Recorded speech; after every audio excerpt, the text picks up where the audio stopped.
Hello friends, ये है lesson number 17 और इस लेसन में हम सीखेंगे कि C++ के अंदर एरे क्या होता है और इसका यूज़ कैसे करते हैं। ओके, तो चलिए हम स्टार्ट करते हैं। एरे यानी कि वेरिएबल का नाम एक ही होता है पर उसके अंदर हम मल्टीपल वैल्यूज स्टोर कर सकते हैं। Okay, single variable but it will store multiple values of same type. Okay, आप इंटीजर टाइप का एरे बनाओगे तो क्या होगा कि इंटीजर वैल्यू नंबर ऑफ आप स्टोर कर पाओगे उसके अंदर। ठीक है, जनरली क्या होता है कि एक वेरिएबल आप सिंगल बनाते हो इंटीजर फ्लोट, तो उसके अंदर एक ही वैल्यू आप स्टोर कर सकते हो। ओके, पर यदि आप मल्टीपल वैल्यू स्टोर करना चाहते हो सिंगल वेरिएबल के अंदर, ओके, तो आप स्टोर कर सकते हो ओके एरे के अंदर। तो चलिए स्टार्ट करते हैं। सबसे पहले तो हमें यहाँ पर लिख देना होगा एज इंक्लूड, सब फाइल इंक्लूड करनी पड़ेगी। Okay,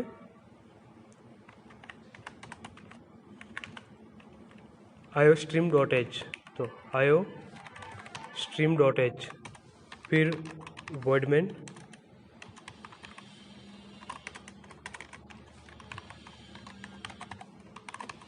getch। ओके, अब यदि आपको एरे वेरिएबल बनाना है तो सबसे पहले आपको डेटा टाइप लिखना होगा, यानी कि इंटीजर, फ्लोट, कोई भी डेटा टाइप। ओके, तो इंटीजर, फिर वेरिएबल का नाम, उसके बाद स्क्वायर ब्रैकेट और इक्वल टू करके आपको कर्ली ब्रैकेट में नंबर ऑफ वैल्यू देनी है। ओके, तो मैं यहाँ पर वैल्यू देता हूँ 4 6 1 2 3।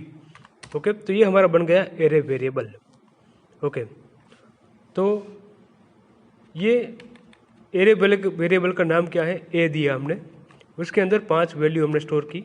ओके, तो वैल्यू नंबर जो 1 है ये, उसका इंडेक्स 0 होता है। तो एरे के अंदर इंडेक्स वैल्यू होती है, तो पहली जो वैल्यू है उसकी इंडेक्स 0 रहेगी, दूसरी वैल्यू है उसकी इंडेक्स 1 2 3 एंड 4। ओके, तो ये एरे में 5 वैल्यू है, तो ये एरे में 0 to 4 इंडेक्स रहेगी, 0 1 2 3 एंड 4। ये देखिए, यदि आपको डिस्प्ले करना है तो आप एरे की वैल्यू इस तरीके से डिस्प्ले कर सकते हैं, cout then double less than a into bracket 0।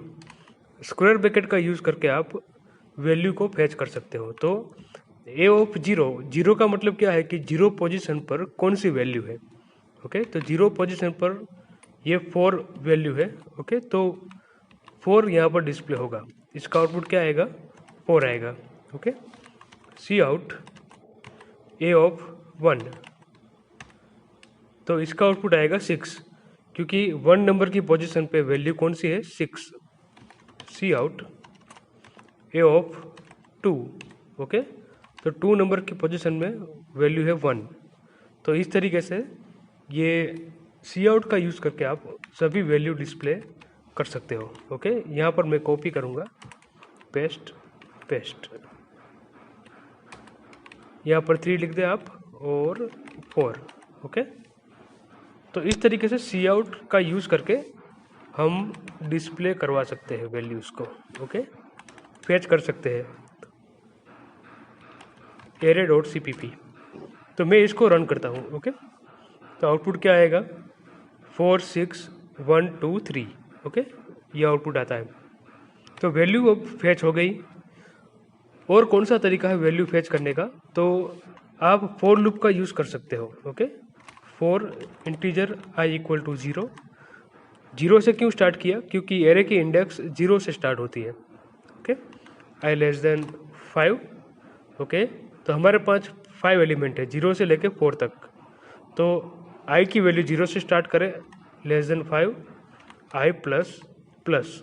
Okay, ये हमारी बन गई फॉर लूप। अब क्या करना है कि सिर्फ आपको अंदर सी आउट लिखना है स्टेटमेंट, और यहाँ पर आई लिखना है अंदर। Okay, cout and I, तो आई की वैल्यू चेंज होती रहेगी, 0 1 2 3 4। और ए ऑफ 0 जब आएगा तो वैल्यू 4 फैच होगी, ए ऑफ 1 आएगा तो वैल्यू 6 फेच होगी, फिर 1 2 एंड 3। तो इस तरीके से फॉर लूप का यूज़ करके आप एरे की वैल्यू को फेच कर सकते हो। ओके, ये देखिए 4 6 1 2 3। ओके, तो दोस्तों एरे के दो टाइप होते हैं, एक है वन डायमेंशनल एरे और एक है मल्टी डायमेंशनल एरे। ओके, तो 1D एरे यानी कि ये सिंगल लाइन में एरे हमने लिखा है। ओके, यहाँ पर एक ही ब्रैकेट किया है तो ये 1D एरे होता है। ओके, अगर मल्टी डायमेंशनल एरे आपको लिखना है तो यहाँ पर दूसरा स्क्वायर ब्रैकेट आप कर सकते हो, पर अभी के लिए इस लेसन में हम 1D एरे ही सीखेंगे। तो ये जो एग्जांपल लिया वो वन डायमेंशनल एरे का एग्जांपल है। ओके, अब हम क्या करते हैं, यदि आपको बोला जाए कि एरे एलिमेंट का एडिशन करना है, ओके, एरे के अंदर जो भी वैल्यूज़ है उसका एडिशन आपको करना है, तो देखिए a of 0, a of 1, a of 2 ये सब एलिमेंट्स कहा जाता है। ओके, इसके अंदर 5 वैल्यू है तो 5 एलिमेंट एरे के अंदर है, ऐसा बोला जाता है। तो यदि आपको एडिशन करना है तो इंटीजर सम इक्वल टू 0 मैं सबसे पहले ले लूँगा यहाँ पर, और फॉर लूप के अंदर क्या करना है, sum equal to sum plus I. Okay, तो ये हो गया हमारा एरे का एडिशन। और फॉर लूप पूरी होते ही क्या होगा, एरे के अंदर फॉर लूप पूरी होते ही सम वेरिएबल के अंदर एरे एलिमेंट्स का एडिशन आ जाएगा। ओके, तो मैं यहाँ पर लिखता हूँ addition equal to double less than, और यहाँ पर लिखूँगा सम वेरिएबल। ओके, तो सम की वैल्यू इनिशियली कौन सी है, 0। ओके, फिर क्या आएगा, sum equal to sum plus i. तो सभी एलिमेंट जो है एरे के उसका एडिशन होता रहेगा और फाइनली सम के अंदर उसका एडिशन आ जाएगा। तो चलिए हम रन करते हैं इसे। ओके, यहाँ पर नंबर ऑफ स्लैश एन मैं कर देता हूँ ताकि आपको आउटपुट दिखाई दे। देखिए एडिशन इक्वल टू 10। ओके, चलिए अब यदि आपको एरे का मल्टीप्लिकेशन करना है, ओके, तो आप यहाँ पर सम इक्वल टू 1 ले लें। ओके, और यहाँ पर प्लस की जगह पर क्या करना है, मल्टीप्लाई करना है सिर्फ। ओके, और आउटपुट में एडिशन की जगह पर लिख दीजिए मल्टीप्लिकेशन। ओके, ये देखिए मल्टीप्लिकेशन का आंसर 0 आता है।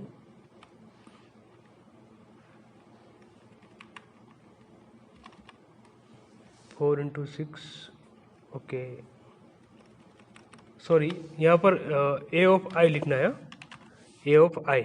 ओके, आई की जगह पर, तो देखिए मल्टीप्लिकेशन 144 आया। ओके, फिर एडिशन करना है तो आपको यहाँ पर प्लस लिख देना है और यहाँ पर 0 लिख दे ताकि एडिशन भी आ जाए 16।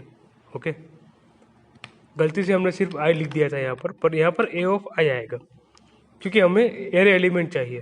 ओके, इसलिए तो अगर आपको एरे सर्चिंग करना है, एरे के अंदर वैल्यू को सर्च करवाना है, ओके, तो यहाँ पर आप नंबर वेरिएबल ले सकते हैं सर्चिंग के लिए, नंबर इक्वल टू 2। तो ये नंबर की वैल्यू एरे के अंदर है कि नहीं वो हमें सर्च करना है। तो क्या करोगे आप, सबसे पहले यहाँ पर इफ़ लिखना पड़ेगा अंदर। Okay, if a of I double equal to number. Okay,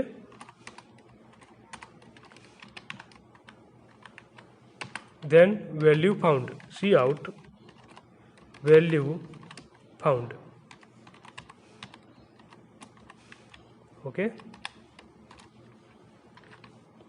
तो इस तरीके से आप अपना लॉजिक दौड़ाकर वैल्यू सर्च करवा सकते हो। एरे सर्चिंग का प्रोग्राम है ये। ओके, नंबर इक्वल टू 2 लिया हमने, फिर फॉर लूप के अंदर क्या लिखना है, if a of I double equal to number.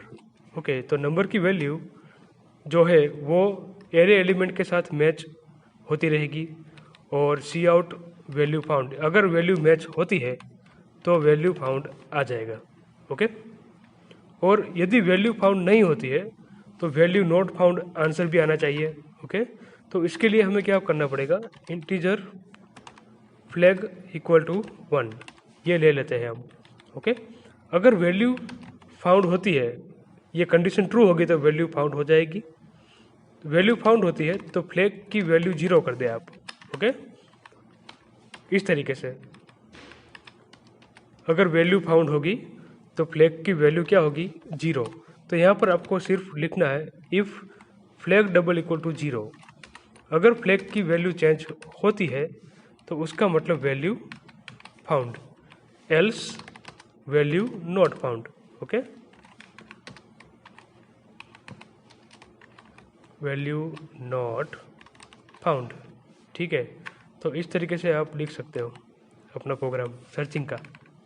Okay, देखिए वैल्यू फाउंड। ओके, यदि आप कोई ऐसी वैल्यू डालें यहाँ पर कि वैल्यू आपको नहीं मिलती है, देखिए मैं 10 यहाँ पर लिखता हूँ, नंबर इक्वल टू 10, तो 10 वैल्यू जो है वो एरे के अंदर नहीं है।